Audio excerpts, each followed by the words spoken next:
Straight Talk. The Film Cynics with Steve and Brian on C-FAX 1070.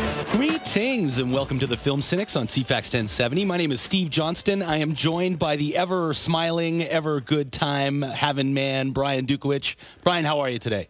I'm doing pretty good. Yeah, don't let my build up to you put any pressure on you. You don't have to be having a good time. I'm having a good time because it was a beautiful day out today for a ferry ride over to the island. So yes. I sat inside and watched the football game on the ferry. But I did look outside occasionally and went, it's so pretty out. Yes, there we go. I love this journey. That's dedication. Now, we have a very big and special show today. We got a lot of stuff to go through because today we are doing something a little different. We are having the Battle of the Box Sets. And we've got 4 box sets going head-to-head against each other. Now, originally we had planned on doing I was going to pick one, you were going to pick one, and we just battle it out. But more and more kept arriving because it's the Christmas season, and everybody's got something special that they want to put on the market to try and squeeze out a few extra shopping dollars out of people. And, actually we've got 4 great contenders here. Each one, I think, is worthy of your few extra bucks that you have when you're trying to decide what to get for the movie lover this season. I think we should break it down. Instead of saying we're reviewing 4 box sets, we're actually reviewing 16 movies this show. It's a new Film Cynics record. Good Lord. So we've got, so it's Oliver Stone versus the Coen brothers versus Terry Gilliam versus Buddy the Elf. I know he's not a director, but yeah, we've got Elf by Jon Favreau. It's a very special Christmas set. We'll be getting to that a little bit later in the show, but we're going to start off first with Oliver Stone, available on Blu-ray this week. It's got 3 movies in it. It's in a similar vein of the Martin Scorsese set that we reviewed 2 weeks ago, but it's. We're not going to lambaste it this time. We're going to give it its day in court. It's got 3 movies in there. It's got Natural Born Killers, Any Given Sunday, and Alexander Revisited, which is the final cut. It's the extended version. All of these are actually director's cuts of the original films. Which is quite impressive because it's better than just throwing together 3 theater cuts of Oliver Stone movies, because he always tends to make his movies a little more interesting when he gets to go back at them again without time constraints on them. Yeah, he's a bit of an obsessive filmmaker, so he really likes to add the details. He likes to get in there and have his little messages, and I think he's being a controversial kind of director. The studios, I think, try to get him on a leash a little bit when they're doing theatrical releases, but he's always conscious of the fact that he can go back and really bash people over the head with his message in whatever kind of release he's going to do under the banner of the director's cut. So it's almost better to wait until an Oliver Stone movie comes out on DVD so you can go watch it, because then it's probably the exact true vision as opposed to the studio vision that you see in the theater.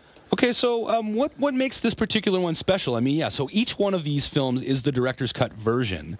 What's also special is that all of these films have a great deal of special features, most especially the fact that Alexander, the director's cut, is 3.5 hours long, which is the film itself is spread over 2 Blu-rays. Oh, wow. Plus, it's got a whole bunch of special features in there, including a few featurettes. There's a featurette with his son. Sean Stone, who's sort of looking at the process and how it affected his father and all the things he had to go through. Because this was a big one. This is sort of the making of Alexander was, I guess, analogous a little bit to Alexander's campaign himself, and how he ran out of people to conquer, but eventually overextended himself to try and make a legacy for himself, and it wound up, fizzling out. Much like the production of Alexander did, it got hacked to pieces by the studios to the point where Alexander, most people will say, was not well received. No. There was a lot of things that you could tell they were trying to say, but they didn't get to say because they took out stuff about his latent bisexuality. They took out some of the big greater battle scenes. They took out all of the good stuff with Rosario Dawson, which I think is a total crime. That is a crime. Yeah, but I've never actually seen Alexander, because when it did come out in the theater and I heard such negative things, and it was pretty long at that point too. Yeah, I was like, forget it. I don't want to waste my time watching a movie I'm going to be bored about. But I do really like Colin Farrell. He's done a lot of really good work, especially the movie In Bruges, which was amazing, and the work he did in that other one we just reviewed on Dean. Dean. But how was he in this film? He was great. Unfortunately, his hair was a little bit blow dried, I guess. So, but I mean, I can't base his performance on his appearance. Although he did seem a little bit cheeseball. However, very intense. I played up this. I mean, we're talking a little bit about this latent bisexuality thing with the character Jared Leto, who was sort of his lifelong best friend. Things maybe were a little bit friendlier than how most best friends are, but that relationship was played up very well. So yeah, Colin Farrell is fearless as far as any of his performances. He always dives right in. He's sort of totally selfless, not self-conscious in any way. And yeah, so it really comes through in here. He was able to just basically chew the scenery. And dominate it from other performances, say like Angelina Jolie's, who's also in here. When I looked at this set and I looked at the 3 movies that were in here, Alexander, Any Given Sunday, and Natural Born Killers, I was like, what a weird pairing of films. Mm-hmm. And we discussed this last week or 2 weeks ago with our Martin Scorsese set on why they had the collection that they did. Why these films? Like, why not put together a gangster trilogy? And then we kind of finally realized that it's not the director, it's the studio. Yeah. And the studio here only owns the rights, or at least Warner owns Brothers. the rights to these 3 films, and probably not the other ones that would make up a good or more...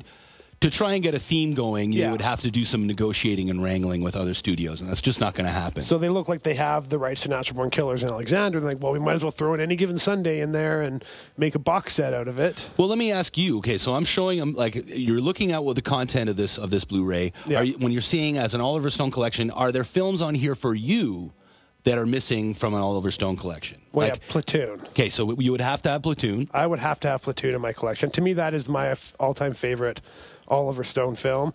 I also really enjoy JFK. Yeah. But luckily, I own both of those already. Yes. On Blu-ray or DVD, so it's like, I don't need to go out and buy a box set. This, to me, looking at this and being like, all right, Natural Born Killers I got, Any Given Sunday I would probably watch again if it was on TV, but I don't need to own it. And Alexander, I've heard really good things about the director's cut, but that's still 3.5 hours of my life that I probably will not want to waste on a movie. Right. So I don't know if I would be running out to pick this up. I mean, I have Platoon in my collection. It's not my favorite film. It's, I guess, one of my more preferred works of Oliver Stone's, although my favorite Oliver Stone film is Natural Born Killers. I also am a very big fan of Any Given Sunday. Really? Yes, absolutely. And as far as Alexander goes, I really... about a month or so ago, we were doing a little discussion on director's cuts and some of the hidden gems that are out there. And this is in that list. Alexander, the director's cut, is on that list of films that are that much better in their, in their purified, unredacted form. And so this is a nice little grab here. I'm not a big fan of JFK, to be honest. I just don't like Kevin Costner. What can I say? Whatever, it's fair enough. But the thing, you look at Oliver Stone's directing history, and there is a good box set in the making of Platoon, Born on the 4th of July, and say Heaven and Earth. If those were together in a set, you would be like, all right, I get it. That's his war trilogy that he has made. I would totally get that.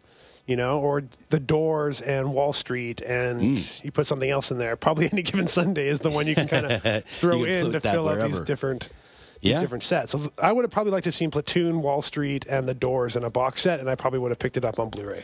Now, this one retails for $42, which is on the higher end of the films that we're dealing with here. But it is on Blu-ray, and really, actually, it says it's 3, but like I was saying, it's actually 4 Blu-rays in here because the Alexander Revisited is 2 Blu-rays worth of stuff. Do you find that hard when to watch movies over 2 discs? Do you find it daunting? Yeah. Well, I mean, I really had meant to sit down and watch Alexander this week, but it's 3.5 hours, man. That's it's like 7 TV shows. Yeah, that's a major major commitment of time. But I mean, really, when I used to watch the extended version of, say, any of the Lord of the Rings films on DVD, they are. I mean, I'd have to get up in the middle and play the next one, but that is great for a nice Sunday afternoon watch. This is really going to fill up the time. There's a sense of accomplishment by the time you go up to switch one for the other. You can use it as a natural break, too, to get more food. Or if you're not into the movie, as a way to get out of watching the rest of it and being I get it, I'm done. I had to do that all the time with my Braveheart on VHS. And so when Edward the Longshanks is thinking, who shall I send? Who shall I send?